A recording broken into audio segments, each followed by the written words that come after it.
conectar aqui de novo.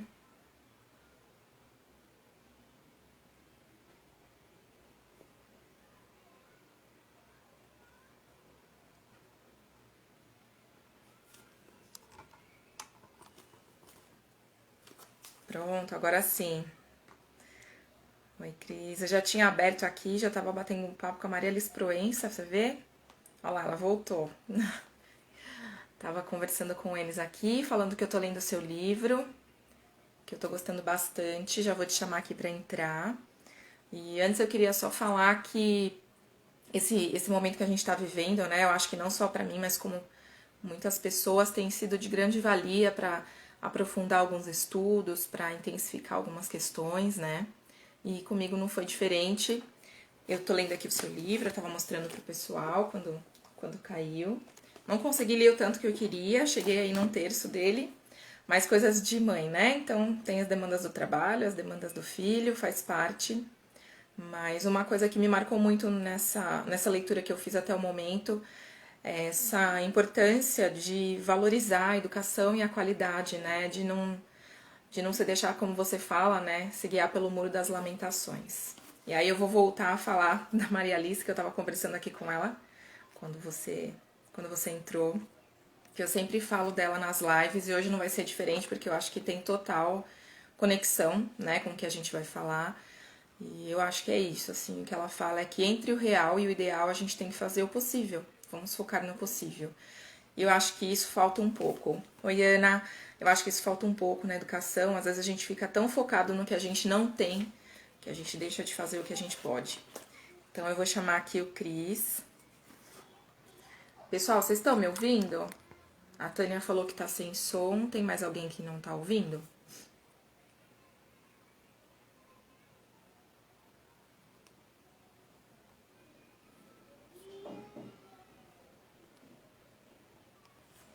Verdade, verdade. Eu acho que essa é a importância, né?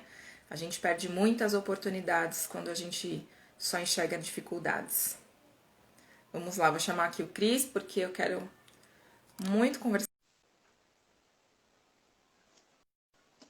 E aí o pessoal vai entrando.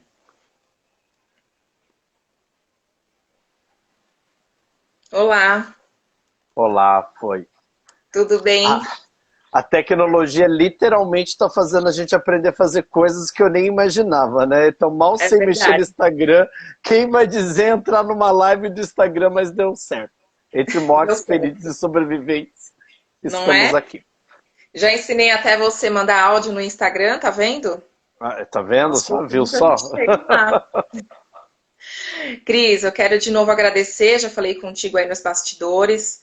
Obrigada por você ter aceito esse convite. E depois que eu comecei a ler o seu livro, eu entendi o porquê você aceitou. Eu acho que é mesmo uma coisa de caminhada mesmo, de ir arrebatando pessoas, de levando pessoas a refletirem. A gente só consegue isso nessas trocas, né? Então, Com muito certeza. obrigada pela sua disponibilidade. Eu tenho algumas coisas para perguntar para você, mas eu vou esperar porque o pessoal ainda está entrando. Normalmente esse comecinho demora um pouco. Então eu vou Boa segurar noite, Alice. perguntar Tudo bem? a pergunta bomba para o final. E aí, bom, Tem acho que você pergunta não. bomba, então eu tenho que aprender a cair de forma bomba, né? Deixa eu fingir que teve treco aqui, daí a gente cai. Tá tudo resolvido. Não é que ele se recusou a responder, ele só caiu, literalmente da Não é cadeira. isso. Pronto. Mas então, Boa Cris, noite, vamos conversar João. nesse bem João tá aqui leve. também, Oi, que legal. João. Tudo bem? Também acompanho o João, sempre falando aí da infância, do brincar heurístico. O João não conseguiu falar aqui com a gente na todo assunto, também já convidei ele, mas a gente vai ter uma oportunidade ainda. É Então, que o Cris, João é é isso. mais ocupado do que eu, foi por isso que ele não conseguiu, né, João? O João está em Diga. projetos aí também, né? De curso de especialização, eu acho. Cris, eu fiz algumas anotações aqui de tudo que eu tô lendo e de coisas que eu achei muito importante. Mas uma fala sua que eu escutei em uma das lives, eu queria abrir a sua fala com ela, é que me marcou bastante quando você disse que dentro da sala de aula você tem um alcance aí de 20, 30 crianças, né? E nesse papel aí de formador, você consegue abranger muito mais crianças, porque você planta a sementinha em em outras cabeças, em outros corações. Então, eu acho que isso é a chave para tudo, a gente plantar sementes. Então, acho que não requer muitas apresentações, mas se apresenta, fala um pouquinho de você e pode começar a falar aí sobre a sua trajetória, sobre a documentação. Bem, eu gosto de me apresentar como coordenador pedagógico, que é o que eu sou, né?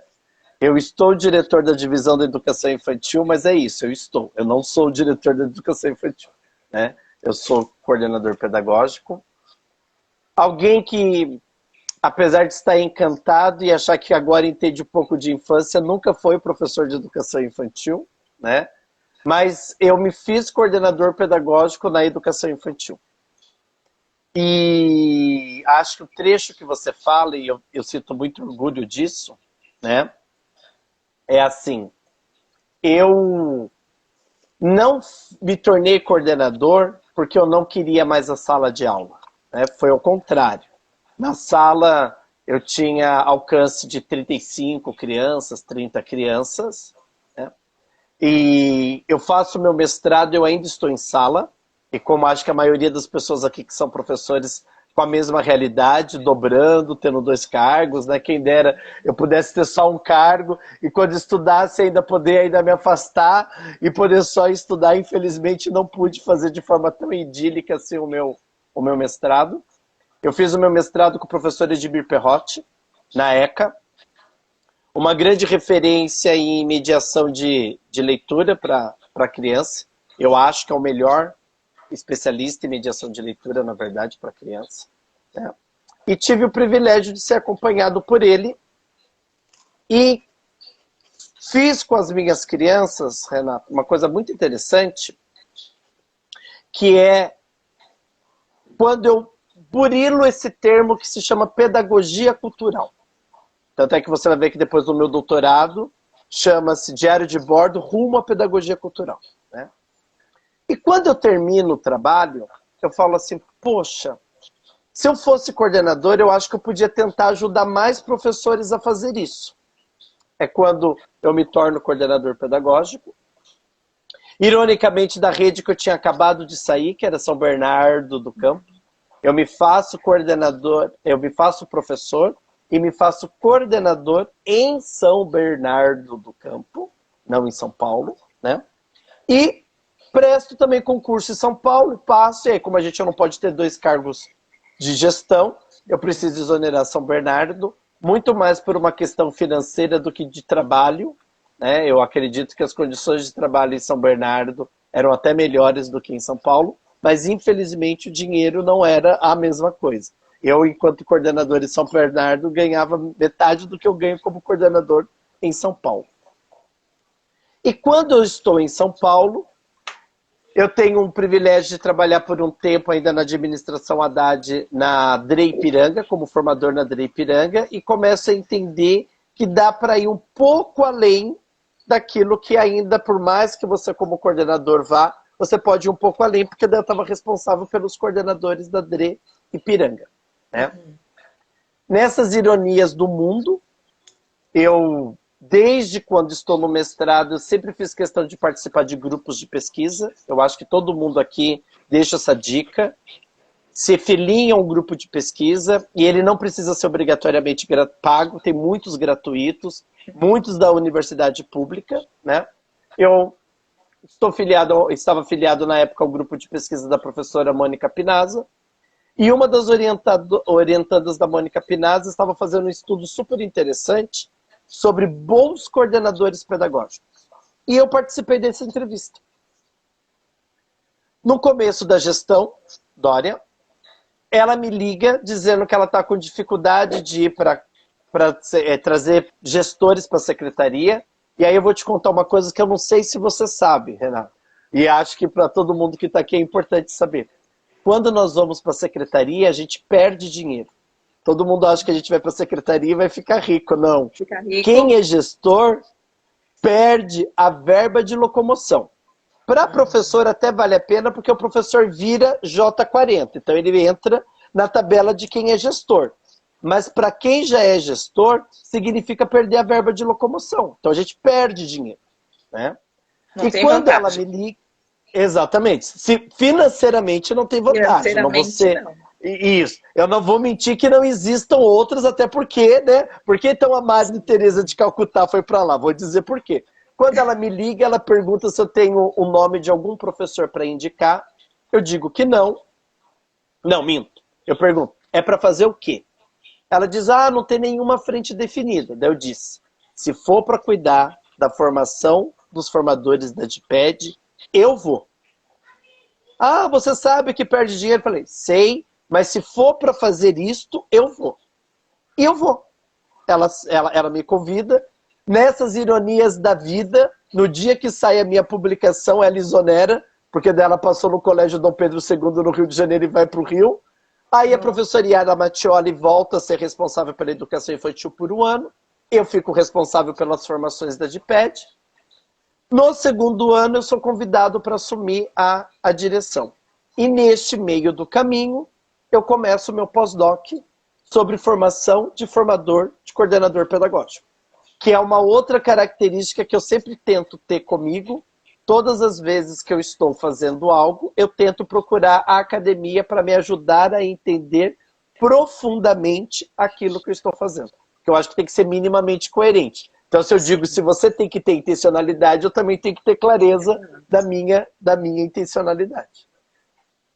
Tem que ter os links.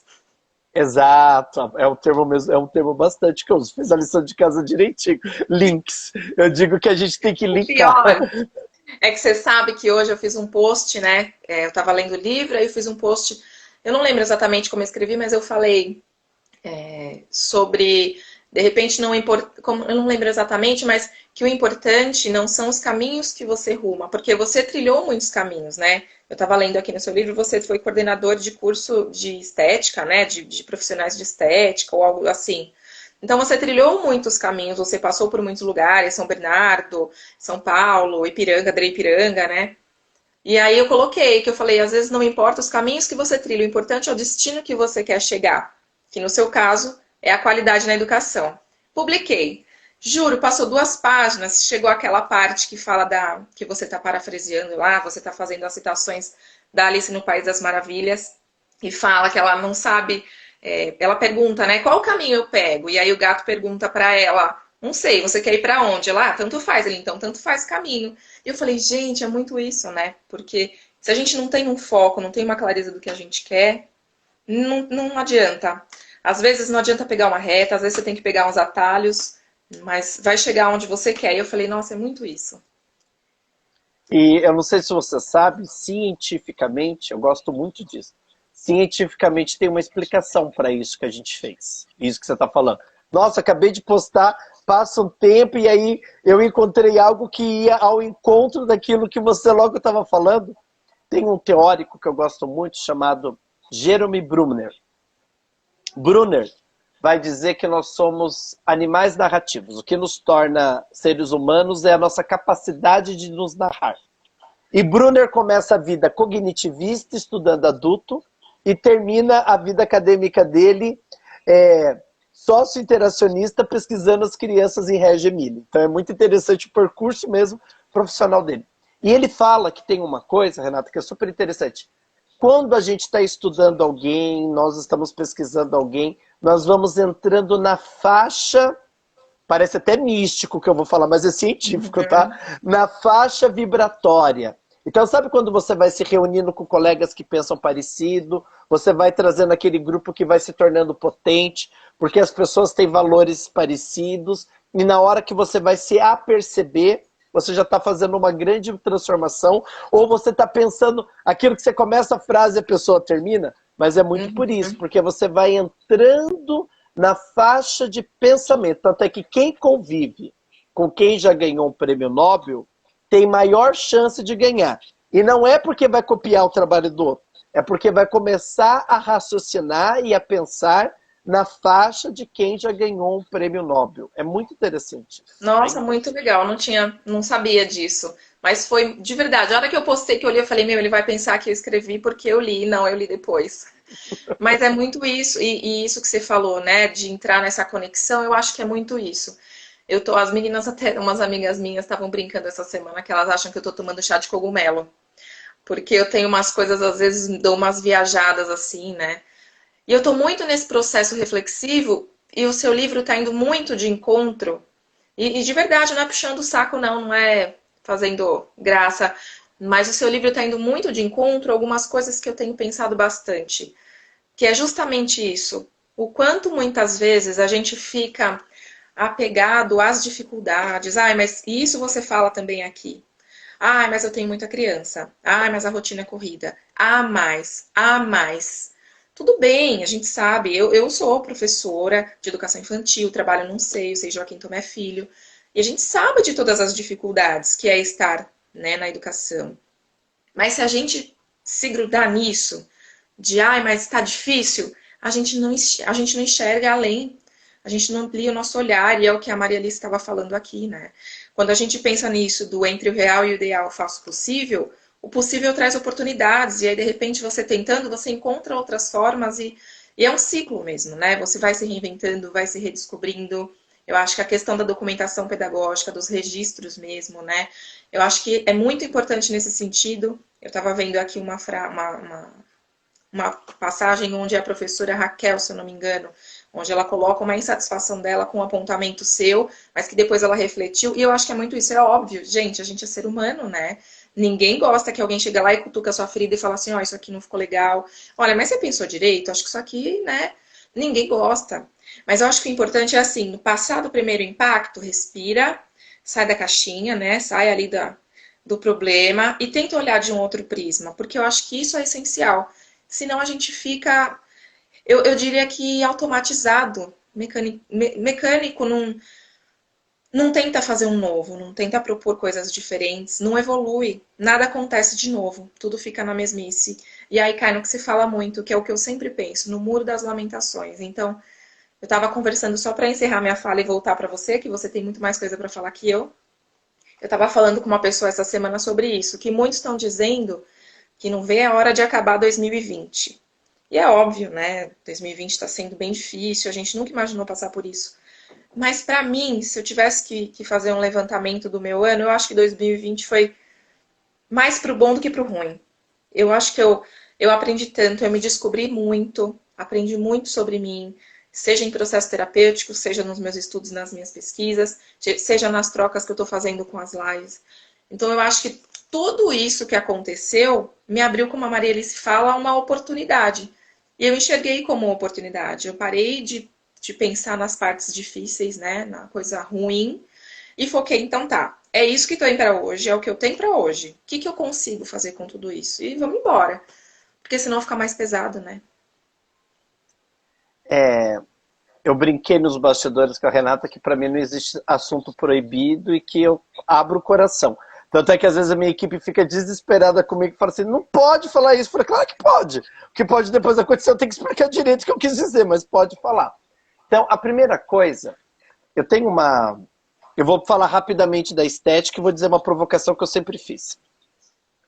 Desculpa quem já ouviu esse caos, tem gente que já ouviu aqui, mas eu vou repetir porque eu acho que é um caos engraçado. Eu passei bem no concurso para coordenador em São Bernardo, e aí eu dava aula em São Paulo e precisava de uma escola em São Bernardo que funcionasse tarde e noite.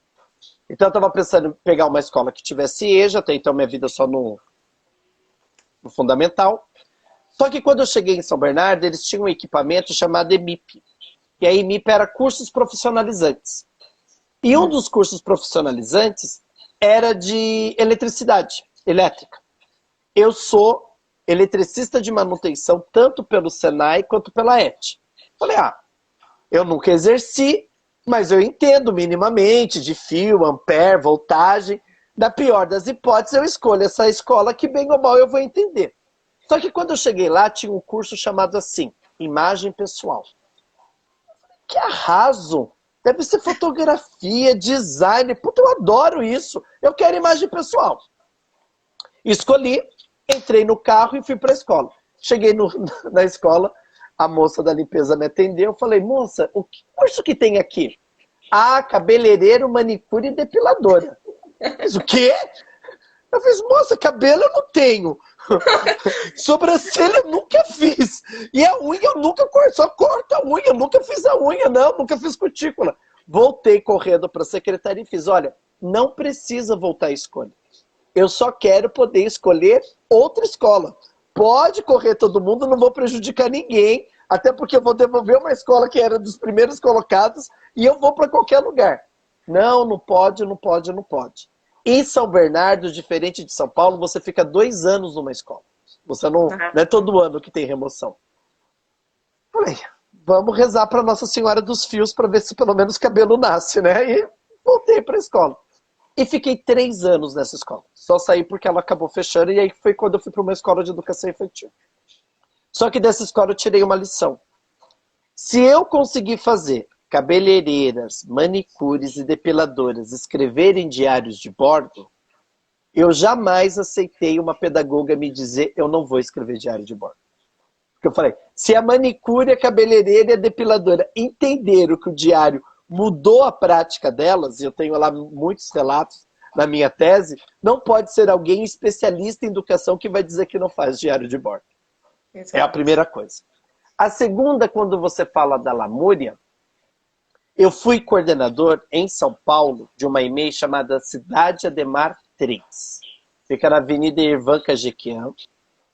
Quando eu chego na escola, tinha 1.000 alunos, num prédio de 5 andares, sem parque e inadequado para atender criança. Tanto é que eu não sei se mudaram, mas na minha lavra, quando eu escrevia o PPP junto com o grupo, estava lá na primeira página do PPP. Este prédio é inadequado para uma escola de educação infantil minimamente que preze pela qualidade.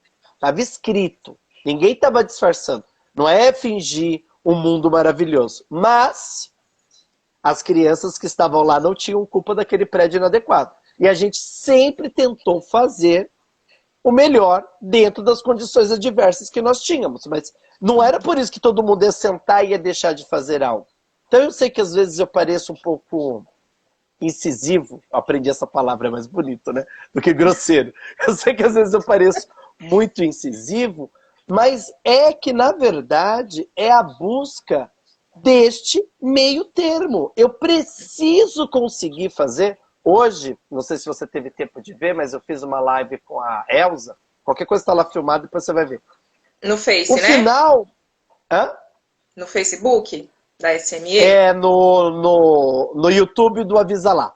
Foi uma live com o YouTube do Avisa Lá hoje. Eu vi que teve coisa na SME também, mas não acompanhei. Isso.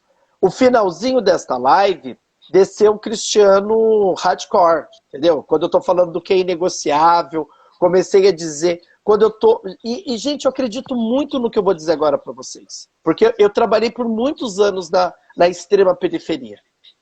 Muitas vezes a escola é o único local que essa criança vai ter para ver a vida de uma perspectiva diferente. E preste atenção, eu não estou sendo inocente de achar que a escola vai mudar o mundo, que só porque a criança vai para a escola a gente vai resolver todas as mazelas da nossa sociedade. O nosso país é muito desigual, eu não estou dizendo nada disso, eu não estou sendo poliana, mas eu tenho um compromisso ético de entender que às vezes uma criança vai saber o que é uma mesa e sentar-se à mesa, porque é na escola que ela vai ver uma mesa. Na casa dela, mesmo eu aqui na região central de São Paulo, uma das coisas que mais me emociona, vou tentar não chorar, tá? Uma das coisas que mais me emociona, quando eu, idiota, fui pedir aquela atividade imbecil que você vai fazendo quando você pensa que todo mundo é de classe média, o que você gostaria que o Papai Noel te trouxesse? O menino me desenhou, Renato, uma janela. Aí eu olhei 2 vezes para aquilo e falei assim, uma janela? Wesley, lembra até hoje o nome do menino. Wesley, uma janela? Por que uma janela? Na minha casa só entra luz quando abre a porta, mas minha mãe não gosta de ficar com a porta aberta. E aí eu fui entender que o menino mora no porão. Eu ia falar isso. E ele morava no porão com o pai, a mãe e mais 6 irmãos. Então não tem mesa nessa casa. Uhum. Então, a mesa que ele conhece para se sentar, a mesa que ele conhece para comer de garfo e faca, é a mesa da escola. E se eu não fizer isso com a maior qualidade possível, eu estou negando esse conhecimento para ele. Então, às vezes, a gente fica gritando, sabe? Eu não estou dizendo que a gente não tem que lutar por condições melhores. Mas eu estou dizendo que a gente não pode se perder no meio da luta de condições melhores, de oferecer o que é o melhor naquele momento. Então, eu tenho que saber que colocar um prato de vidro na frente deste menino e colocar garfo e faca, que está acessível a qualquer unidade da secretaria, desde que você acione a empresa terceirizada para pôr esses elementos, é de direito.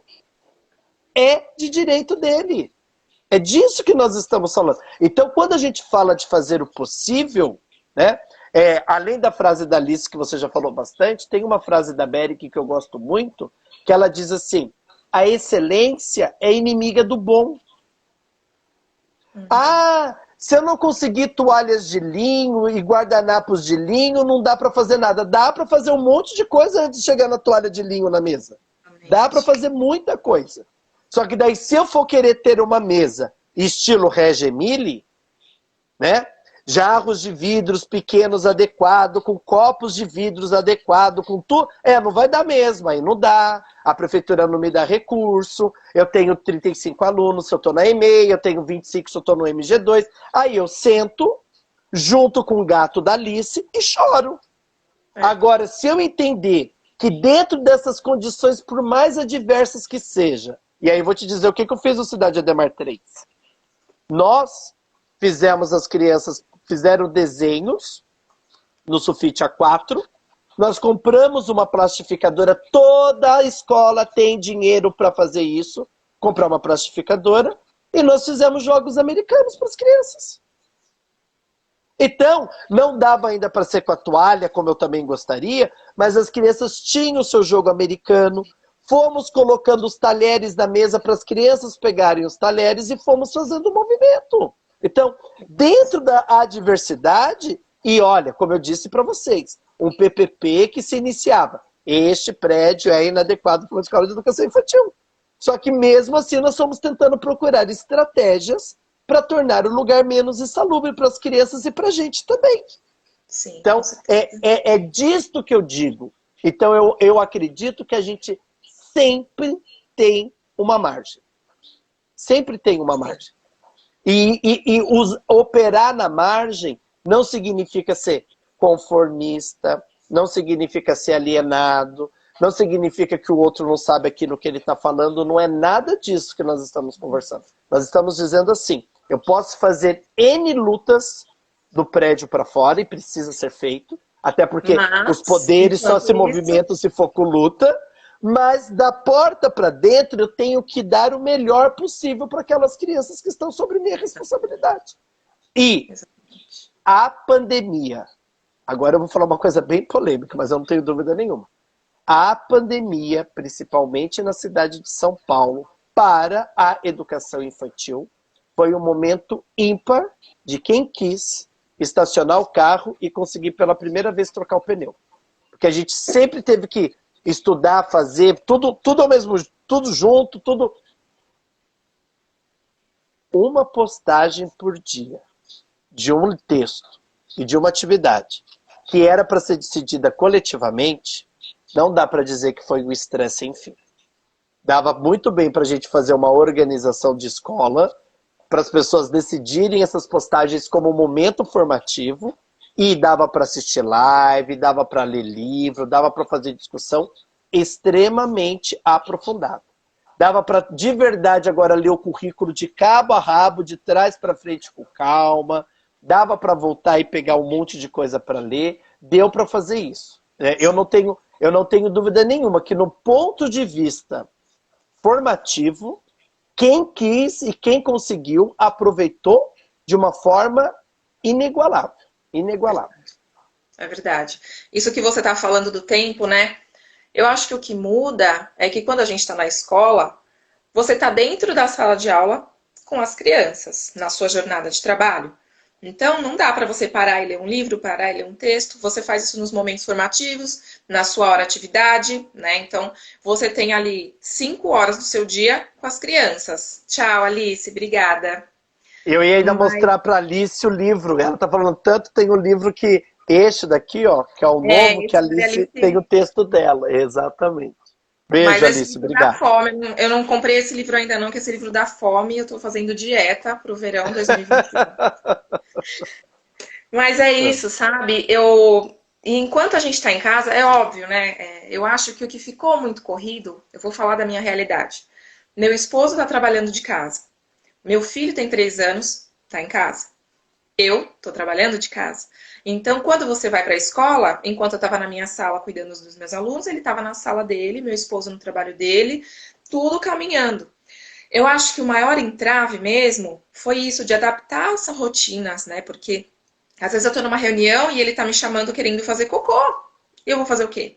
Né? Então, você tem que equilibrar, eu brinco que a gente tem que equilibrar pratos, né? Você tá aqui, você vai para cá, é assim. Mas isso que você falou é muito verdade, porque a gente não fica 6 horas parada dentro de uma sala com as crianças. A gente tem um tempo para ler, para pesquisar, né? Então deu assim, eu acho que é o que você falou. Mas ao mesmo tempo, Cris, eu não julgo, porque eu acho que cada um tem que ter o seu momento, né? Para mim foi muito válido. Eu consegui, como eu disse para você, sugar muito. Para mim foi um momento que eu tirei mesmo para usei esse tempo de uma forma de, digamos, de qualidade. Mas algumas pessoas, às vezes, não é nem. É porque ainda não tocou, digamos, o coração, né? Ainda não sentiu essa necessidade. E eu acho que é aí que é importante isso que você fala, do coordenador, do formador, que ele vai puxando, ele vai trazendo, né? No nosso SEI, a gente tem as reuniões semanais de organização coletiva, de planejamento coletivo. A gente está sempre se conversando. A gente montou os grupos de WhatsApp dos agrupamentos, então tem lá o do B1CD, B1AB, enfim. As professoras estão sempre conversando. É um grupo, eu vou puxar a sardinha agora para minha escola. É um grupo maravilhoso. A gente é muito unido, muito. Vamos fazer? Vamos. Então não é aquela coisa de vamos só cumprir tabela, não. A galera se dedica mesmo. Então, eu acho que de um pouquinho aqui, um pouquinho ali, todo mundo aproveitou. Não, Sim, é diferente, a rotina eu é tô, diferente. eu tô passando por isso também, né? Assim, bom, o meu companheiro tá dando aula, eu falo, fala baixo, agora eu vou entrar numa live, entendeu? O meu vizinho começou uma reforma esses dias, no dia da jornada eu tive que ir lá implorar pro mestre de obra dele, falar assim, moço, eu preciso pelo menos de 40 minutos sem a britadeira, que tinha uma britadeira ali, quer dizer, eu preciso de, se o senhor quiser, o senhor senta do meu lado e vê, quando eu terminar o senhor pode voltar, por favor, né? Claro, claro, e eu não minimizo uma coisa que eu acho que é uma característica, né, do feminino, da nossa sociedade machista, de achar que os filhos parece que vieram por geração espontânea só da mulher, né? Então, toda a sobrecarga que vocês têm, muitas vezes ainda de ordem da casa, né, tem ainda da criança. Então, mesmo quando vocês estão trabalhando, quantas vezes vocês já não devem ter sido interrompidas os serviços de vocês, do tipo, a criança está doente, ninguém pensa em ligar para o pai, é para a mãe que tem que correr, É, fazer. Então, em hipótese nenhuma minimizando isso, né? Então, imagina a seriedade que é. A criança precisa ser atendida, tá tendo uma reunião do lado, aí o marido tem uma reunião importante, então não pode falar alto porque tem a reunião do marido que é importante, como se a nossa não fosse importante também. Então, é um monte de coisa para lidar que eu, em hipótese nenhuma, estou minimizando, né? Mas o que eu estou dizendo sim. é o Cai naquilo, tempo que né? isso, o tempo que a gente Possível. ganhou de uma possibilidade de poder fazer determinadas coisas, e mesmo assim, né, não é o melhor dos mundos, mas assim, né, Renato? Não deu tempo de fazer, não deu tempo de assistir a Elsa agora, mas mais tarde eu consegui assistir a Elsa e depois ter com quem conversar. É um ganho muito grande que não fica só no acaso, né? Então, Hum. assim, gente, vamos se organizar essa semana para tentar ouvir a conversa da Elsa e depois a gente consegue se organizar para conversar. Uma coisa que seria feita no café rapidinho, 10, 15 minutos, ou no pé, quase fazendo clandestinamente, porque não era o tema do pé, e agora a gente conseguiu fazer de uma forma mais sistematizada. É nesse sentido que eu estou Exato. falando, mas você fala uma coisa, eu tenho uma grande parceira acadêmica chamada Ana Lúcia Borges, Sim. e esta é uma pergunta que eu ponho isso no livro, tá no livro também, né? É uma pergunta que nos acompanha há muitos anos, que é assim, como instalar a necessidade em alguém? Porque eu já entendi que desejo eu não consigo. Uhum. Eu posso desejar muito uma coisa, mas eu não consigo fazer você desejar o que eu desejo. Que é uma pena ou é um ganho, não sei ainda, mas não dá. Desejo a Também gente não não sei. consegue fazer o outro ter. Mas eu e a Ana cada vez mais acreditamos que a gente pode ajudar a instalar a necessidade. Então, como eu faço um disparador para que você tenha a necessidade? Né? Porque eu só bebo água quando eu tenho sede, eu tenho que ter necessidade de água para querer beber água. Eu só vou comer algo quando eu estou... Minto, nem sempre a gente só come quando está com fome, a gente come às vezes com Ai, os eu olhos que a sou gente é guloso. disso. Mas, normalmente, vamos lá, comer um pratão bem forte a gente só come quando a gente está com fome. Então, como eu consigo instalar a necessidade no outro? Que é muito próximo, gente, quando a gente fala de criar um ambiente significativo para a criança. A gente consegue muitas vezes pensar no plano do infantil, da criança, mas a gente esquece que muitas vezes a gente tem que também fazer isso do plano adulto, né? Então, o meu privilégio agora de estar sendo acompanhado pela professora Vera Placo é esse. A Placo é uma grande especialista na aprendizagem do adulto professor. Do adulto professor, que ainda tem uma especificidade. Ser adulto e professor. Então, como que é isso? Como a gente instala esta necessidade para que o outro se mova? E é uma coisa que você já deve ter ouvido eu falar bastante também. Eu gosto muito da ideia do não saber, né? Como eu me conscientizo do não saber? Eu cada vez mais acredito que o não saber é mais importante que o saber. Eu li Então, isso quando eu hoje. acho que eu sei, eu paro. Quando eu não sei, eu vou me movendo para vir a querer saber. Então, eu acho que ele é muito mais propositivo para quem quer se movimentar do que quando você acha que você sabe de algo, né? Eu acho que isso que você está falando é muito importante, porque como professora, como eu disse, né? A gente tem as dificuldades. Então, por exemplo, lá no nosso SEI, a gente tem a ficha de acompanhamento das crianças, que é como se fosse um diário de bordo individualizado de cada criança. Então, a gente vai registrando os acontecimentos, por exemplo, no berçário 1. Ah, entrou em fevereiro engatinhando, em abril começou a andar. Você vai registrando as coisas das crianças, fazendo esse percurso, né, para você conseguir depois avaliar ela por ela mesma, sem as comparações, né? A gente tem o nosso caderno de passagem de sala, onde a gente se comunica com as parceiras de turno diferente. A gente tem o semanário, a gente tem o diário. Então, são vários registros que a gente tem que compõem a nossa documentação pedagógica. Mas é lógico, né? Ali com as crianças no dia a dia, que tempo a gente tem para escrever? No pé, a gente está fazendo os nossos estudos. Na hora atividade, você tem ali, né, 2 horas por semana, que é o caso do SEI, ou na hora do sono das crianças, mas que nem sempre você consegue se dedicar para a escrita, porque tem aquele que não dormiu, que quer atenção, que quer ir no banheiro. Então, assim, eles estão no momento do descanso, mas você ainda tem que estar alerta, não dá para desligar total das crianças para fazer os registros. É cansativo em alguns momentos, você fala, meu Deus, eu não sei por onde eu começo, acumulou, tem muita coisa para eu escrever, eu sei disso.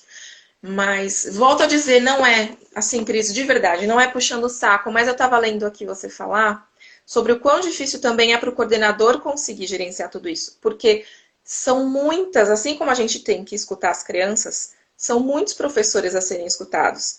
Tem aqueles que fazem, tem aqueles que pedem ajuda porque não sabem como fazer, mas estão interessados, mas tem aqueles que só jogam balde de água fria. Isso eu não vou fazer, isso eu não consigo, isso é desnecessário, para que isso? E isso vai desmotivando o cara que está ali na frente, que tem o papel de levantar o grupo também. Então, eu imagino que isso deva ser muito difícil, porque você tem que estar em cima para você puxar a galera, mas às vezes você também cai, porque você também cansa disso, né? Vou te contar um segredo. Como você está no meio, você ainda não chegou. Mas quando você chegar no capítulo 6, isto aqui não pode, eu até me comprometo a voltar a conversar com você, se você quiser. Por quê? Combinado. É um capítulo... Quando eu mostrei para o meu grupo de pesquisa, eu tenho o GECOL, nem falei ainda do GECOL, né? Isso, eu tenho um grupo de pesquisa colaborativo, GECOL. Tô falando com a Camila. A Camila é bárbara. Camila é uma santa, eu diria. Não teria GECOL se não fosse a Camila. E Não.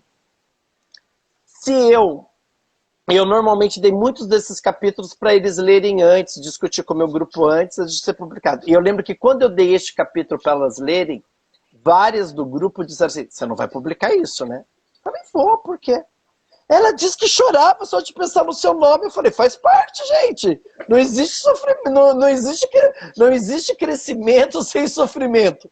Essa coisa idílica que, encontrei alguém, nossos corações se uniram, é só no amor, romance, mesmo casamento aqui, relacionamento, se a gente for conversar, se todo mundo falar que é idílico todo dia, eu vou falar das duas uma. Ou você está sendo traída compulsivamente, ou você não enxerga o que você tem. Exatamente. É uma das explicações. Porque nós temos diferenças, né? E eu fiz assim. Só que ela, a professora mesmo, vai se conscientizando ao longo do processo. Como ela também foi me conscientizando de algumas coisas, né? Mas eu ainda continuo com essa estratégia formativa. Eu acredito que tem. Não pode ser para tudo, né? Gente, tudo que é demais, até água, que todo mundo fala que faz bem, se eu começar a tentar beber 10 litros de água por dia, vai me fazer mal. Então, tudo que é demais faz mal. Mas tem coisas que você precisa dizer claramente. Isto aqui não pode. E aí você vai junto construindo por que não pode. Tem coisas que você até acha que não pode, mas ela não vai entender naquele momento. Ou não é o momento de você dizer mais um não logo na sequência. E nós vamos construindo junto. Mas tem coisas que precisa dizer. Então, este capítulo do 6 é um capítulo que eu vou mostrando como eu fui construindo com ela esta compreensão do que não podia. E eram os benditos alfabetos GVA. Ela é uma professora do MG2, ela queria colocar, eu disse, não pode. Aí fez ouvido de mercador e colocou, arranquei, falei que não pode, falei, isto aqui não pode. E aí fui tentando explicar ao longo do ano do porquê não podia, e quando nós chegamos lá em novembro para conversar, ela disse assim, agora eu entendi, tinha razão quando você me disse que não podia. Mas, por exemplo, eu não posso mercantar com a vida da criança e dizer assim, ó, tá bom, eu vou deixar ela colocar, porque ainda não é o momento dela, entendeu? E aí, gente, às vezes não é o momento dela, passa 1 ano, 2, 3, 5, 10, aposentar vai ser o momento dela? Eu não posso. A criança só vai ter 3 anos uma única vez na vida. Uma criança só tem 0 ano uma vez na vida. Entendeu? É claro que o adulto também precisa de um tempo para avançar, só que daí é a minha provocação máxima. O professor escolheu estar lá. Ele normalmente prestou um concurso, ele passou no concurso que é difícil e resolveu estar lá. E normalmente ele escolheu o lugar para estar. A criança não.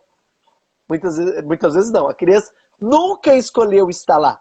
A criança está lá, mas ela nunca escolheu estar lá. Isso é muito sério. Não pode ser um detalhe menor. Então, é nesta hora que vem a minha quase intransigência, eu diria na palavra, né, na hora dessa negociação, porque eu acho que com isso não dá para negociar. Com isso a gente não negocia. Isso é do campo do inegociável. Estamos dizendo que não, é não. Entendeu? Eu acho que é o que você falou, né? Tem coisas que a pessoa só vai conseguir entender e refletir quando tem significado para ela, quando ela consegue compreender, digamos, o significado daquilo. Eu vou falar uma coisa aleatória que eu acho que, enfim, tem tudo a ver, mas vai fugir do assunto. Mas é a mesma coisa que alguém chegar e falar assim, não, mas não existe racismo. Então, né, eu acho que ela só vai conseguir enxergar determinados contextos o dia que ela parar, se abrir e falar, tá bom, deixa eu tentar enxergar de um outro jeito e analisar a situação de um outro lado. Se ela se coloca naquela situação, como você disse, não, mas pode, qual é o problema? E não quero nem saber por que não pode, se colocar naquela coisa fechada, e vai ser muito difícil você conseguir entrar, por mais esforços que você faça. Porque depende de dentro, não vem de fora, né? Então, eu acho que quando vem de dentro, tudo é muito mais fácil. Os conflitos vão continuar acontecendo, os embates vão continuar acontecendo, mas é muito mais fácil negociar e ajustar, porque os dois estão abertos. Olha, isso você vai contornando as coisas, e é o equilíbrio que você falou.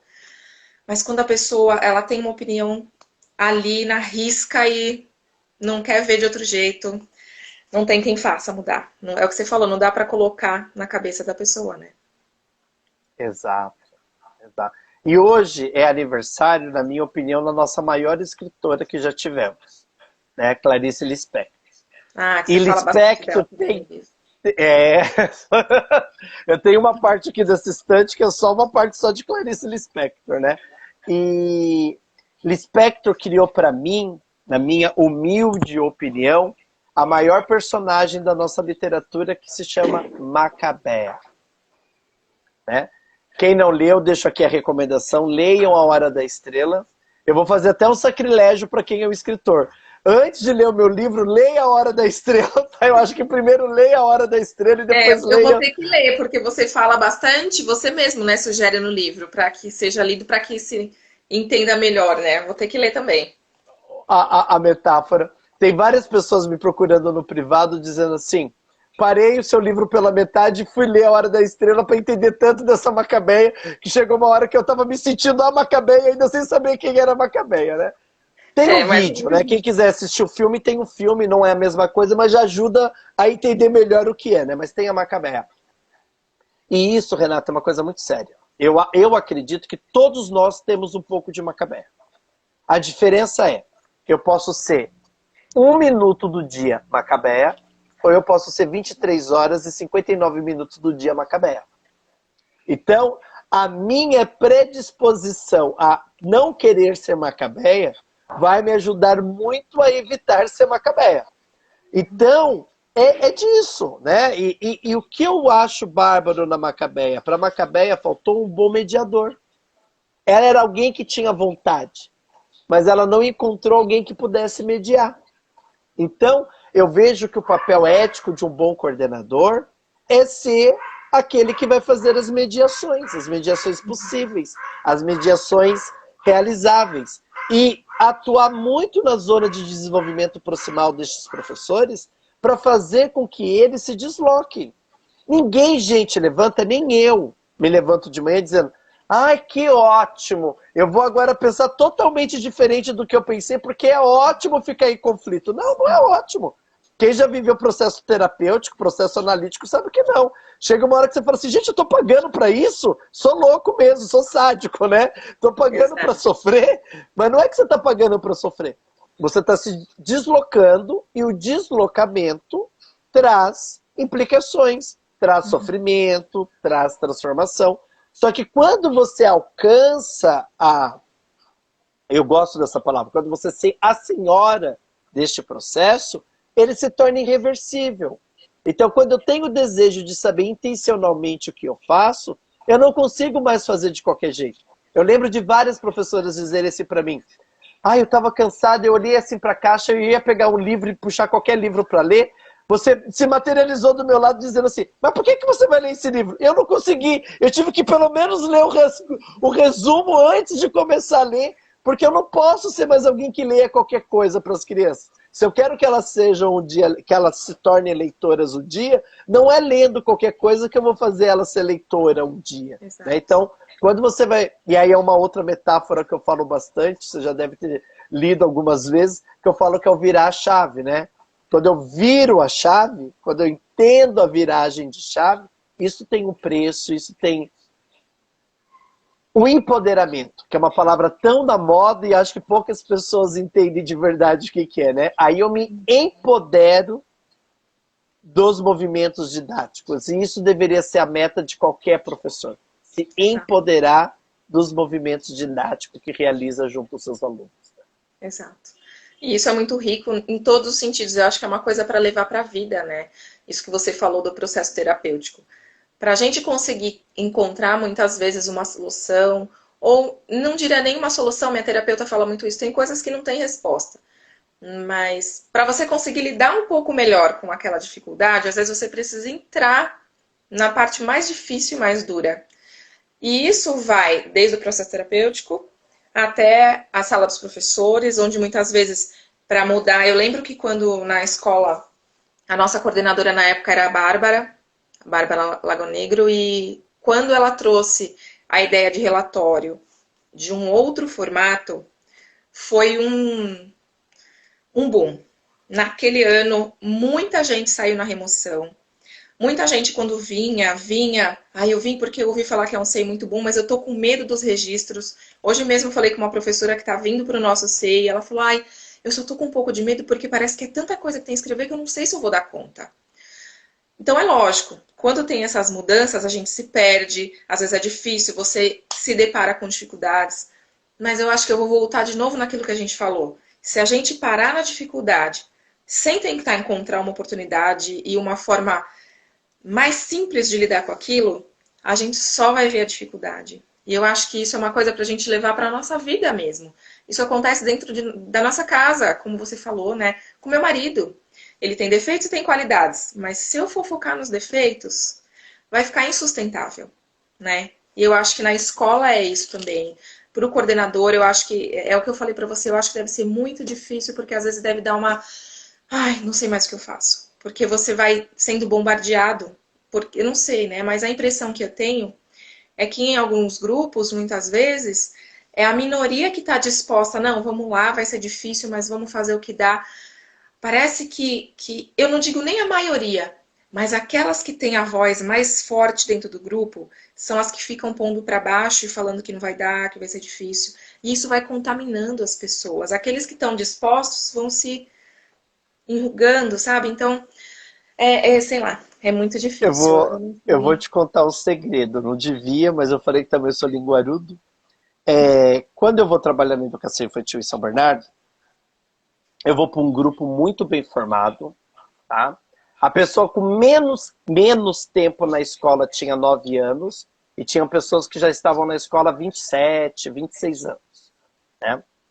E eu nunca vou esquecer. Eu entro, me apresento, não menti em hipótese nenhuma, fiz, olha, eu não tenho experiência na educação infantil, mas eu tenho experiência em coordenação pedagógica, eu vim conversar com a diretora antes, ela me deu o PPP, eu li o PPP de vocês, eu já me inscrevi numa pós-graduação em educação infantil, ela me deu alguns livros base para eu ler, então de finalzinho de dezembro até comecinho de fevereiro eu já tinha lido algumas coisas. Aí chega uma professora no final desse primeiro dia de reunião, ela me estende a mão e ela fala assim, olha, vai ser um prazer te ter aqui, é uma pena que a gente vai ficar sem coordenador de novo por um ano, e quando você achar que está sabendo alguma coisa de educação infantil, vai ser a hora da gente ir embora, mas tudo que você precisar de mim, eu estou para te ajudar. Eu segurei a mão dela e fiz, professora, muitíssimo obrigado. E se em um mês eu não fizer uma intervenção no seu fazer que não te ajude a melhorar enquanto professora, eu como meu diploma na sua frente. E aí eu chamo que é a teoria do choque. As pessoas não estão acostumadas a receberem isso como resposta. É óbvio que depois eu fui lá na sala da diretora e fiz, tô ferrado, eu vou ter que ler muito mais, eu vou ter que ver alguma coisa lá, porque se eu não conseguir fazer nenhuma intervenção no fazer dela, ela vai fazer com o meu diploma, e eu sou literário nessa hora, eu vou ter que trazer o diploma e vou ter que comer o diploma na frente dela, porque quando eu falo que eu vou fazer alguma coisa, eu tenho que fazer. Mas o que eu quero te dizer, quando você está falando dos grupos, eu não quero ser generalista, né? Até como uma pessoa que estuda bastante, não dá para ser generalista. Mas você está certo. Os grupos normalmente... E sabe uma das coisas mais tristes, Renato, que eu já vivi na escola? Mais triste. É quando chega uma professora para mim e fala assim, ó, para de me elogiar, porque as meninas estão parando de falar comigo. Eu não quero mais que você fale que eu sou modelo, porque elas estão dizendo que eu sou só puxa-saco. Não faz mais. Gente, isto é cruel. Isto é cruel. É cruel. Mas é o cruel com C maiúsculo. É muito cruel. Né? E eu cansei de ouvir isso. Eu cansei de ouvir isso. De várias professoras irem me pedir para pararem de ser elogiadas, pararem de dizer que elas são modelos, ou professoras que estavam fazendo e deixaram de fazer, porque começou a ter uma pressão muito grande das pessoas para não fazer, e como ela fazia, ela começou a ser pressionada para parar de fazer. Só que daí, o que eu vou dizer agora, eu quero ter tempo para explicar direitinho, tá? Para não parecer que eu sou só um pequeno tirano. Mas isso eu chamo, e olha que eu nem sei jogar truco, mas eu chamo que isso é jogar truco. Você tem que dobrar a aposta. E eu cansei de ter que dobrar a aposta. Então, eu cansei de advertir professor no livro de ocorrência. Então, o nosso combinado é entregar na quinta. Não entregou? Primeiro oralmente, olha, você não entregou na quinta, quinta-feira que vem você tem que entregar. Não entregou de novo, vai assinar a advertência. E algumas foram para diário oficial. Aí não sou eu, é a diretora, mas tudo registrado e vai para diário oficial. Porque, gente, é uma profissão. A gente tem que ir para o profissionalismo.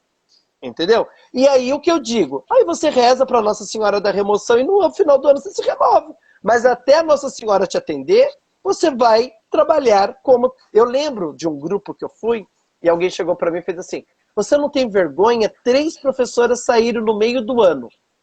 Sabe aquela permuta que faz no meio do ano? 3 saíram. Mas não, vai ser ótima para elas e para mim. Elas vão estar libertas e eu vou ter que parar de ficar pegando no pé de alguém. E aí a fama também não é corre, agradável, né? E aí a fama corre também positivamente. Ah, aquele é um lugar onde tem que estudar. Ah, aquele é um lugar onde ele tem um tal de diário lá que tem que escrever. Mas, gente, não é porque eu sou tarado da escrita. Porque a pessoa pensa assim, nossa, ele tem tara pela escrita. Não, não é isso, né? É porque ele lê, ele dá devolutiva, ele acompanha, ele traz material, ele se... Olha a palavra, gente. Ele se corresponsabiliza. Então, eu sempre me corresponsabilizei.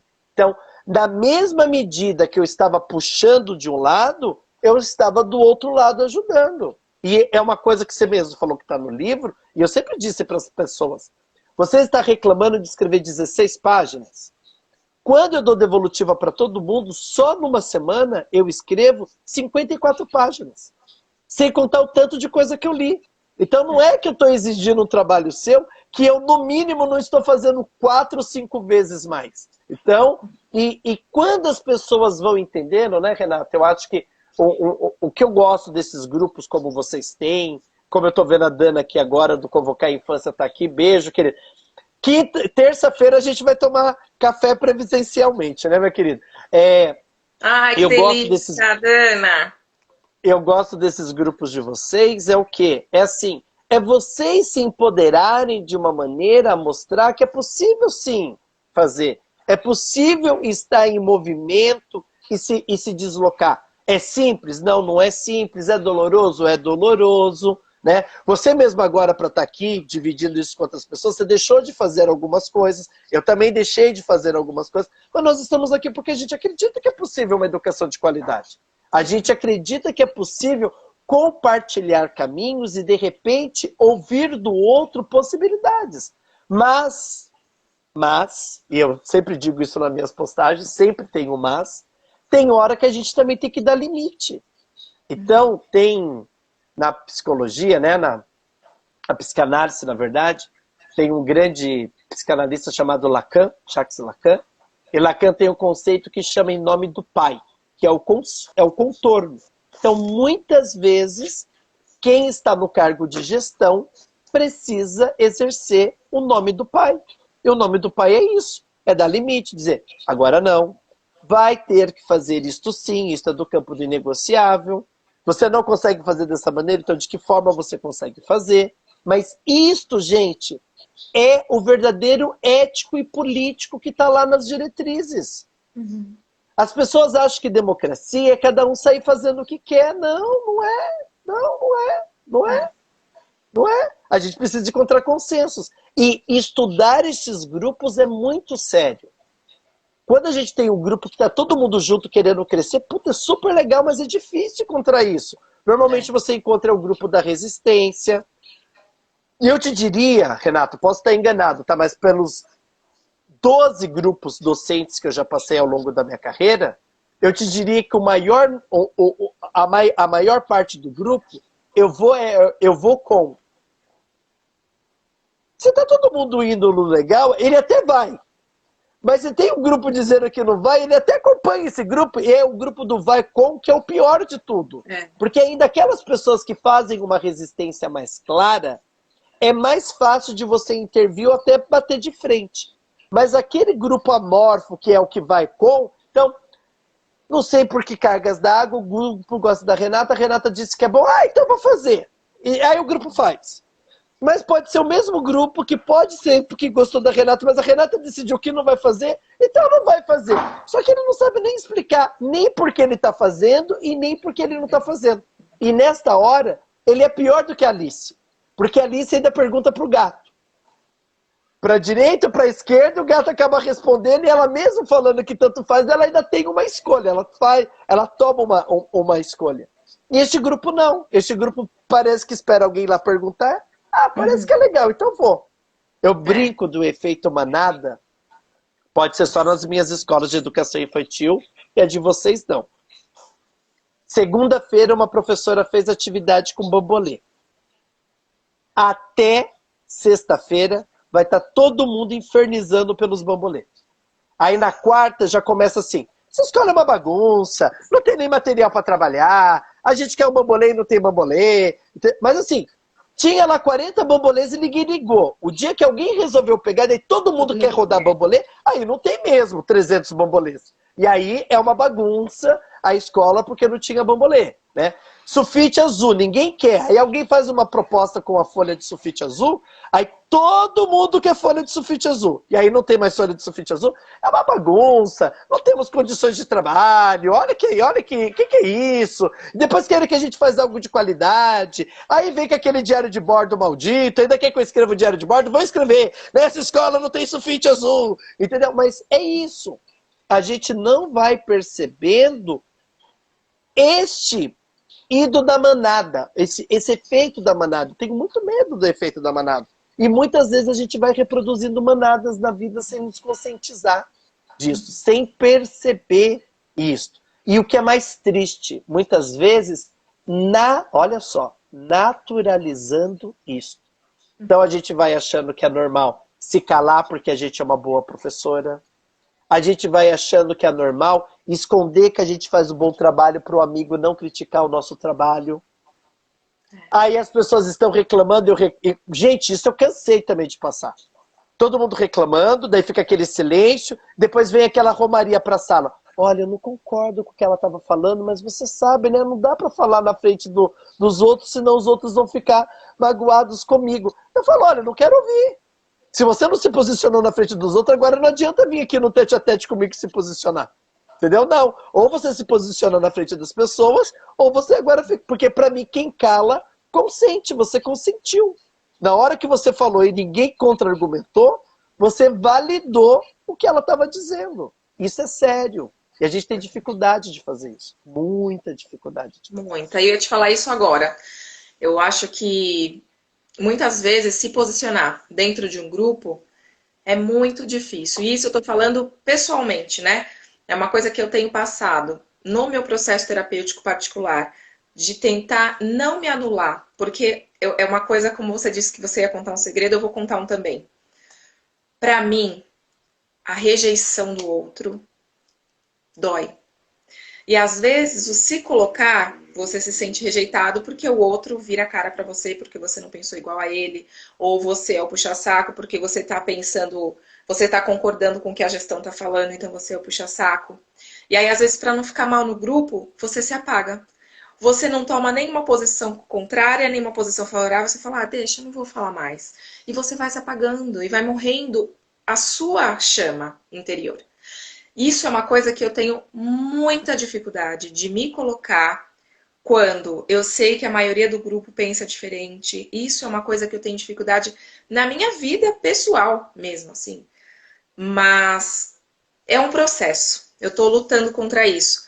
Porque, de fato, se a gente tem um ideal, chega um momento que você tem que se posicionar. Senão, você se apaga. Né? E só para encerrar minha fala, porque a gente já está aqui há quase 1h40 e você ainda tem que falar do GCO e eu ainda tenho a pergunta bomba. Mas eu acho que às vezes é tão contraditório o discurso dos professores, né? E eu me incluo nisso, né?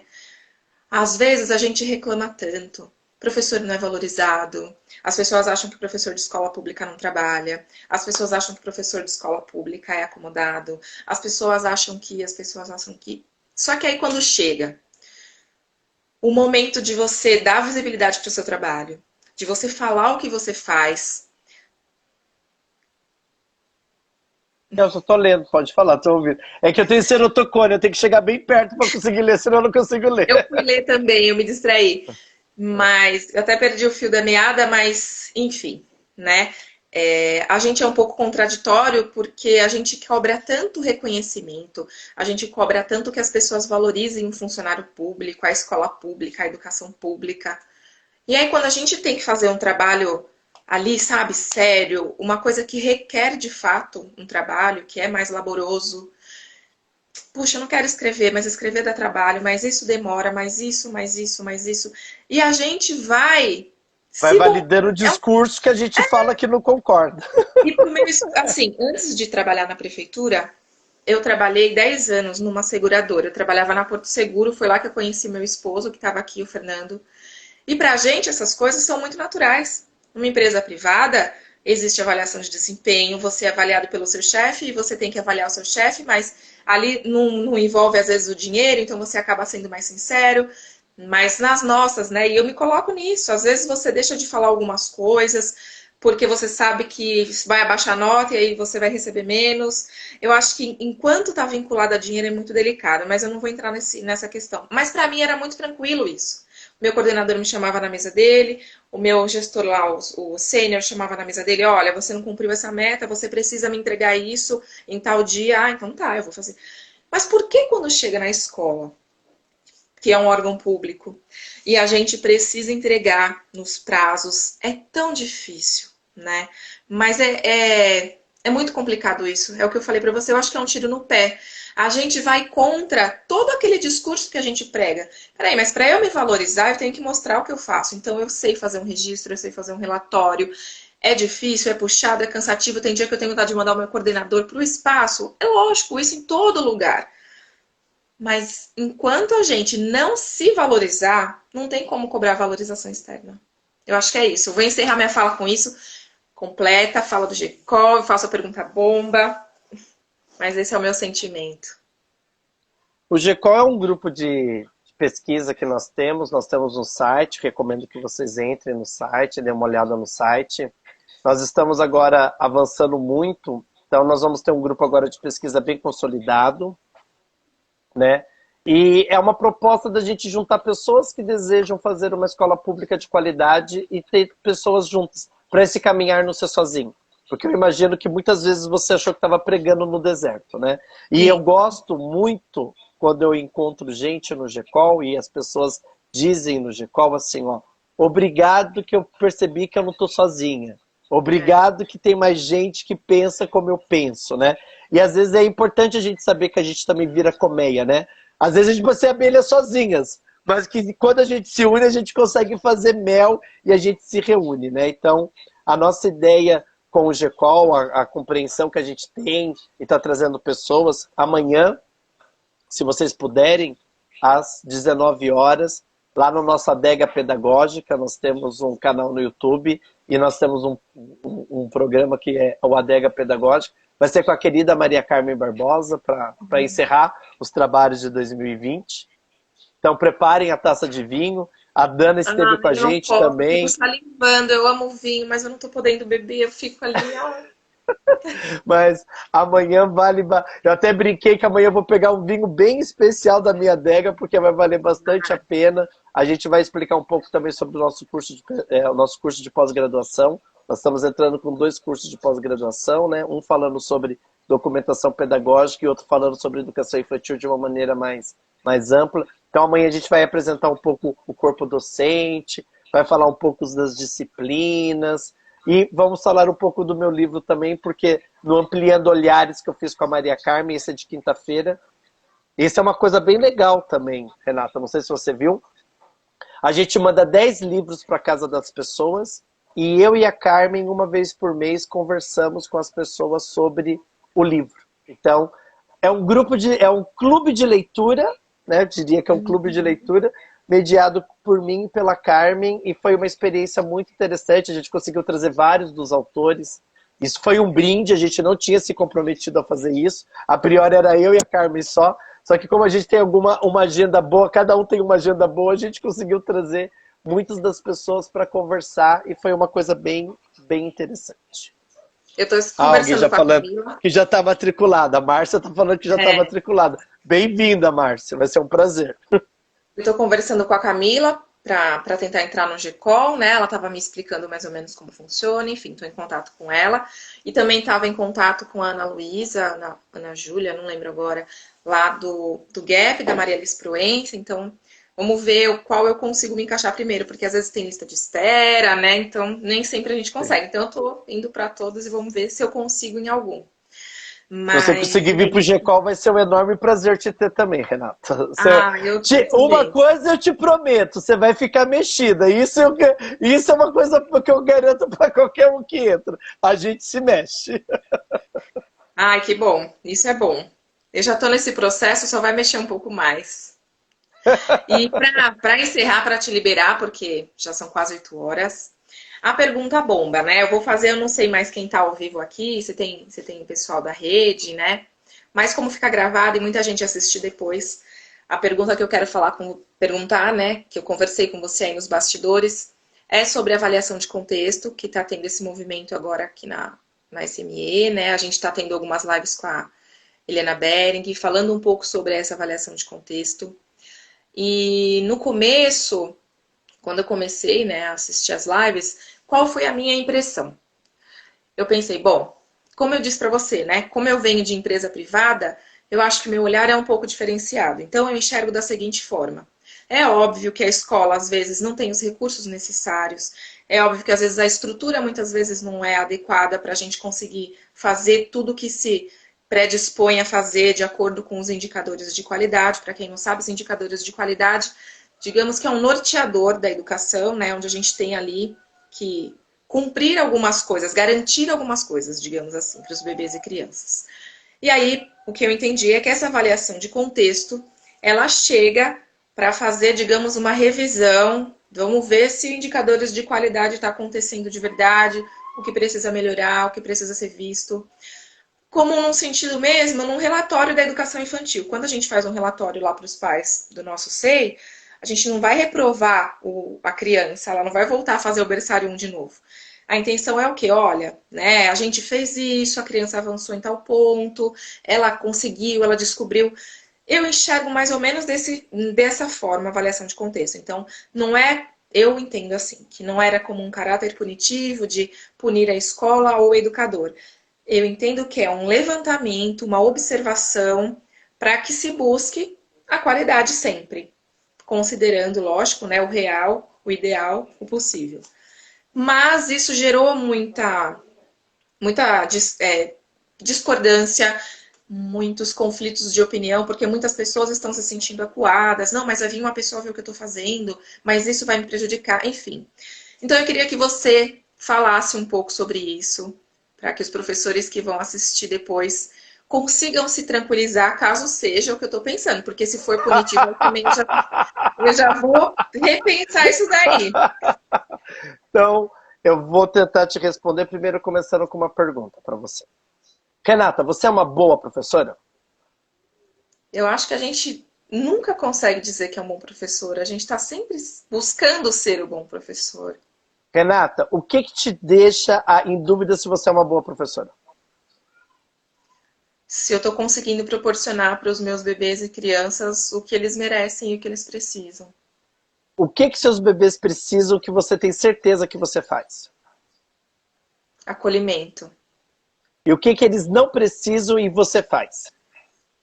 Ai, eu acho que propor muitas coisas para cumprir o planejamento, para colocar no semanário que eu fiz a atividade X, Y e bombardeio com coisas que são desnecessárias. Ótimo. Fiz um bate. Claro que Renata tem musculatura e respondeu muito rápido o bate-volta. Só que, gente, fazer autoavaliação é hiper difícil. Tem gente que podia ter travado na primeira pergunta. E ainda fala assim, ó, mas peraí, o Cristiano tá me perguntando se eu sou uma boa professora. Se eu disser que eu sou, ele pode gargalhar do jeito que ele é e aí começar a fazer perguntas que eu não vou dizer. Se eu disser que eu também não sou uma boa professora, ele vai falar, filho, então exonera, cria vergonha na cara e exonera. É muito difícil, gente, é muito difícil fazer autoavaliação. Muito difícil. E os indicadores, as pessoas esquecem disso. Os indicadores é uma autoavaliação. Ele é um documento autoavaliativo. Está lá escrito, ele é. Tanto é que não é a unidade se avaliando, não são os membros da comunidade se avaliando, exato. E mundo real. A maioria das unidades quase não aparece família, que é um problema. Tem unidades que conseguem trazer família? Tem. De um número expressivo? Tem. Mas, a grande parte dos relatos que eu escuto, as pessoas têm dificuldade até de trazer esses agentes que seriam externos para ajudar nesta autoavaliação. E aí vamos cutucar um pouco mais? O indicador 2 e 3 são os dos fazeres dos professores. Ok? Uhum. E isso tem um estudo que não sou eu que fez, é a professora Bruna Ribeiro junto com a professora Maria Malta. Os relatórios de 2014 e 2015 estão aí publicizados para quem quiser. 85% da rede se dá verde. Uhum. Escandinávia. Escandinávia, né? Então, estamos em níveis suecos. Quando você cai 7, 8, que seria condições de trabalho, impera o vermelho.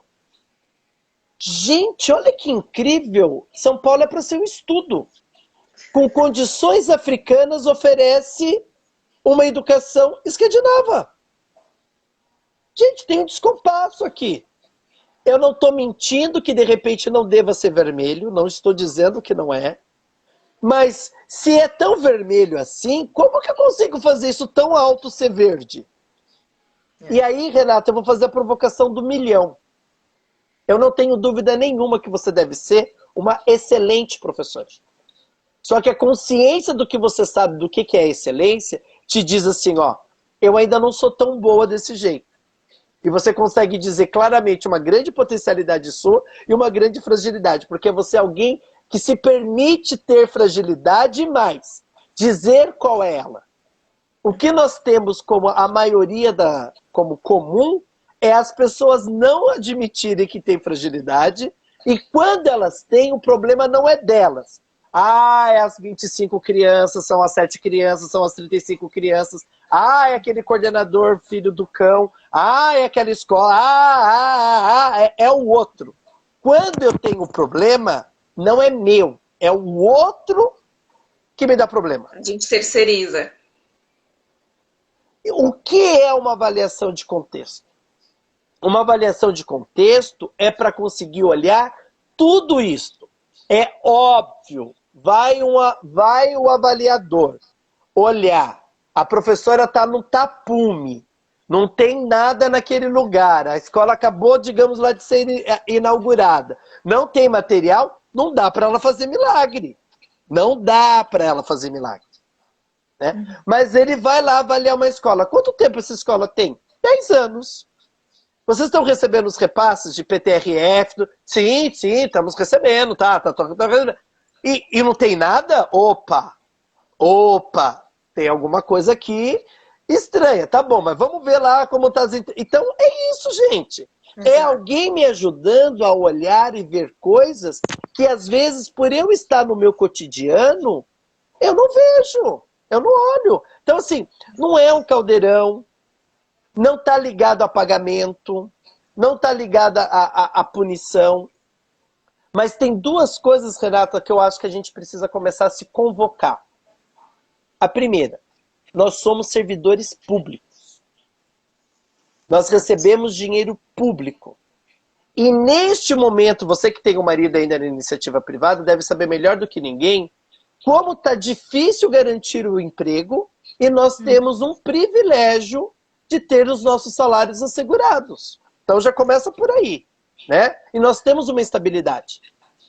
Como que eu não devo contas a ninguém por isso? E aí eu uso a liberdade de cátedra, olha aqui entre aspas, e acho que eu posso fazer o que eu quiser, da maneira que eu quiser, do jeito que eu quiser. Não posso. Não posso. Não posso mesmo, gente. Não posso. Eu tenho um currículo, eu tenho um plano, eu tenho um monte de coisas. Se você ler as suas atribuições, a gente lê nossas atribuições diz o que nós precisamos fazer. Tá lá claro. Não é do que eu quero, do jeito que eu quero, da maneira que eu quero. E o mais sério, o segundo. Que bom ter alguém olhando de fora para poder me ajudar a ver o que eu não estou vendo. Então, Exato. a perspectiva é esta. Puxa, né? Eu não li hoje. Nossa, e aí, olha, eu vou ver que é uma tendência da rede, de repente não está lendo todos os dias. E eu digo que é importante ler todos os dias, e aí, gente, é isso, né? Porque hoje, a gente sempre tem uma justificativa, uma desculpa para dizer porque hoje não aconteceu. Mas se eu estou dizendo que ler é importante todos os dias, é todos os dias. Não dá para ter acontecido alguma coisa que me impediu de ler. E aí a gente vai tendo possibilidades de olhar. E sabe uma coisa? Eu estou sendo muito cuidadoso com isso, tá? Com esse processo. Porque eu não quero que aconteça como aconteceu com o fundamental. Chegou uma hora que as avaliações começaram a guiar o que se faz no fundamental. Todo mundo sabe que as pessoas ficam sempre estudando para Enem, para Prova Brasil, prova sei lá o quê, Saresp, blá, blá. Então, chegou uma hora que as avaliações começaram a ditar os currículos do fundamental. Nós não queremos que isso aconteça no infantil, mas aí, Renata, é a provocação que eu deixei, né, na última vez. Está na hora, então, da gente, enquanto rede, dizer para que serve a educação infantil? Exato. Gente, pouquíssimas pessoas conseguiria dizer para que serve a educação infantil. Para além de discurso. Estou dizendo para além de discurso. A parte do discurso é fácil. Serve para que as pessoas sejam mais humanas, mostrar... Não é disso. Eu estou dizendo assim. Dinheiro público, no espaço público, para nós olharmos, para estarmos com as crianças, o que nós precisamos fazer com essas crianças? Eu tenho de bate-pronto uma resposta. Eu acredito que se a escola não for para humanizar as crianças, fecha.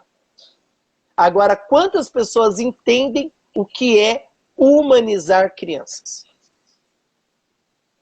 Que não é mesmo o EVA, não é mesmo o A3, o A4, não é isso. A humanização é um processo muito mais complexo do que isso. É disso que nós estamos falando. Então, precisamos sim que nos avaliem externamente, sim. Contextualmente, sim. Então, ninguém está falando que vai dar prova para criança, ninguém está falando que vai tirar o abono do professor ou não, vai tirar o 14º, não é nada disso. O que nós estamos dizendo nós precisamos que venha alguém de fora com um olhar... É o mesmo argumento que eu tenho quando eu vou entrar na sala dos professores. O coordenador enxerga coisas que a professora não enxerga porque ele está de outro ponto de vista.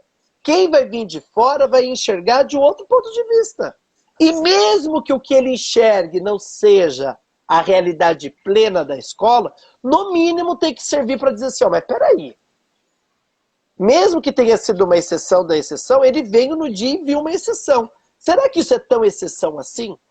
Será que isso acontece ou não acontece mesmo? Então, não é nada fatídico. E aí eu acho que, não estamos tirando os indicadores vão continuar, porque precisa ter o processo de autoavaliação. Eu terminei o calendário do ano que vem, logo ele vai ser publicado para vocês verem, mas eu garanto que está lá as 2 datas dos indicadores. E olha o que é democracia e o que é essa escuta de democracia. Se eu fizesse uma enquete na rede hoje, eu tenho certeza que a maioria pediria para o indicador não ser mais anual. Tem uma grita muito grande de muitas unidades para que o indicador não fosse anual. Mas a gente entende que ele é formativo, que ele precisa sim continuar sendo anual, para as pessoas entenderem o que está colocado lá. Gente, nós escrevemos, e nós agora, eu falo, a rede toda, um documento curricular que tem 94 menções aos indicadores. Não tem lógica terminar de escrever o currículo com 94 menções aos indicadores e aí retirar os indicadores. Não, eles não vão sair. O que nós estamos trazendo é outras possibilidades. Vamos somar o que a gente viu, vamos ver com o que o externo viu, vamos ver o que a gente também entre nós enxerga e vamos tentar fazer algo para melhorar. Eu boto muita fé, Renato, na escrita que vai ser feita o ano que vem do que para que serve a educação infantil e os guias orientadores. Nós precisamos fazer guias de orientação, sim, Entendeu? As crianças não podem dar sorte de cair com uma professora que sabe que na hora da troca precisa conversar com ela e ainda ter uma professora que fica fazendo disputa que em meia hora ela troca as 7 crianças. As crianças não podem dar sorte de estar numa escola que acredita que é importante ter toalha em cima da mesa e a outra que acha que não, porque é mais fácil limpar não tendo a toalha. Não pode ser isso. A gente precisa começar a construir guias do que é minimamente protocolos. E a isso eu vou chamar de mínimo. É o mínimo divisor comum. Quem puder fazer mais, ótimo. Vai, seguro na mão e vamos junto. Mas as crianças não podem mais ficar reféns da sorte. Exatamente. Não pode. Exatamente. Desculpa, nessa hora eu me empolgo um pouco. Não, mas eu acredito tá muito certo. nisso. Você tá certo. Eu acho que não tem nem o que falar mais. É muito isso mesmo, assim, né? É validar o que a gente faz e o que a gente precisa fazer. A gente tem documentos que norteiam, a gente tem documentos que regem, e às vezes a gente não quer, né, olhar para isso. E só para encerrar a fala, né? Isso que você falou, eu fico pensando muito assim. Fiz uma analogia com o filho que vai para a escola, né? O pai manda o filho para a escola. Mandar o filho para a escola não garante que você está conseguindo acompanhar o desenvolvimento do seu filho. Você não precisa pegar o caderno dele, olhar, filho, tem lição de casa, filho, você precisa de alguma coisa, tá faltando. Olha, deixa eu ver aqui, olha, essa atividade aqui, ó, você falou para mim que tinha feito e você não fez. Acontece isso. Eu acho que é mais ou menos isso na escola, essa avaliação né, Dana, ele se empolga. Essa avaliação de contexto, eu vejo como isso, o pai tomando ali, sabe, o que o filho está fazendo na escola. Peraí, deixa eu ver seu caderno, né? Você falou aqui para mim que fez todas as lições, mas deixa eu ver se você fez mesmo. Mas não com a intenção de dar um castigo para o filho, mas falar, olha, eu vi que você não fez. O que você está precisando para fazer? Você está precisando de ajuda? Vamos entender junto o que está faltando. Eu enxergo muito como isso. E como eu disse, para mim que venho aí de empresa privada, isso é comum, isso é o básico. Você tem que ter um olhar de fora para enxergar e entender algumas coisas, porque senão você fica só naquele processo mecânico e não sai do lugar. Então é isso, eu acho que deu para esclarecer, gente. Não vai ter milho para ninguém ajoelhar. Eu vou encerrar com uma provocação que eu não devia, mas não serei eu se eu não fizer. Eu sei que as 28 pessoas que estão aqui, provavelmente as pessoas que vão assistir, já são pessoas diferenciadas. E sabe o que eu acho que a gente precisa conseguir fazer? Da forma como a Renata disse que às vezes a gente precisa se calar quando a gente é uma boa professora na escola para não ser anulado pelo grupo, está na hora dos bons professores constrangerem as pessoas que não querem ser boas professoras. Inverter, está na hora das pessoas que não querem fazer se sentirem constrangidas de terem vergonha de não fazer. Entendeu? Porque chega de quem tem vergonha ou de quem faz bem feito, tem que ficar assustado, se escondendo porque faz. A gente precisa começar a entender disso. Isto sim é ser ético, isto sim é honrar o título de servidor público que nós temos, e como a Renata há pouco dizia, a gente tem que acabar com essa fama de parecer que quem é do serviço público não gosta de trabalhar, não trabalha, não faz. Mas esta fama, infelizmente, não é gratuita. Não é gratuita. Esta fama, infelizmente, foi construída por algumas pessoas que não gostam. Então a gente, no mínimo, tem que constranger essas pessoas a dizer, você vai ter que fazer o mínimo. E o mínimo é isso. Aí, se você não gosta de fazer isso, dá tempo de você pensar em fazer uma outra coisa. Mas chega, já falei demais. Renata, foi um grande prazer te conhecer. Foi um prazer muito grande estar aqui, conversar com essas pessoas. Eu sei que depois as pessoas entram mesmo e depois tem repercussão sobre isso. Aí depois, se for o caso, lá para fevereiro, março, a gente pode conversar de novo. Eu Combinado, disposto, vou pôr na minha agenda para te cobrar. A gente sempre estou disposto a conversar com quem quer construir, com quem quer fazer junto. Eu acho que nesta hora não é uma questão de número, é muito mais uma questão de qualidade de quem está disposto a fazer isso. Foi um prazer estar com vocês essa noite, viu? Muito obrigado. Foi um prazer também, muito obrigada, viu, por perceber que a gente não está sozinho, como você falou, né? Obrigada, viu, pela sua disponibilidade, pela sua generosidade, e tamo junto. Tchau, gente. Beijos. Sigamos. Boa noite. Sigamos. Boa noite. Tchau.